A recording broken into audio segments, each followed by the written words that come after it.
পায়েল।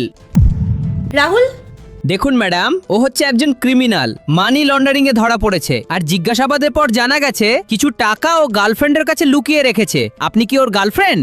হ্যাঁ আমি। ভুল করেও বলিস না যে তুই ওর গার্লফ্রেন্ড, নাহলে কিন্তু পুলিশ তোকেও নিয়ে চলে যাবে।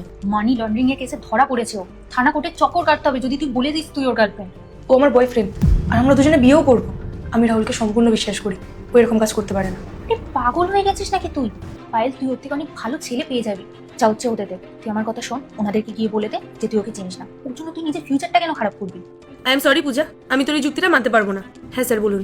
আপনি ওনার গার্লফ্রেন্ড? আমি ওর গার্লফ্রেন্ড। আপনার বয়ফ্রেন্ডের এসব ব্যাপারে কিছু জানতেন? না, তবে আমার রাহুলের উপর সম্পূর্ণ বিশ্বাস আছে। ও কোনো ইল্লিগাল কাজ করতেই পারে না। আপনাদের হয়তো কোথাও ভুল হচ্ছে। আচ্ছা, পুলিশের কোথাও ভুল হচ্ছে। ম্যাডাম, ওর সাথে সাথে কিন্তু আপনাকেও জেলে যেতে হবে। যদি আপনি চান তাহলে আমরা এখনই ওকে সেভ করতে পারবো। 2 লাখ টাকা লাগবে। রাহুল, তুমি কি সত্যি মানি লন্ডারিং এর কেসে ইনভলভ আছো? না পায়েল, বিশ্বাস করো, আমি সত্যিই কিছু করিনি। ম্যাডাম, আমাদের কাছে প্রুফ আছে।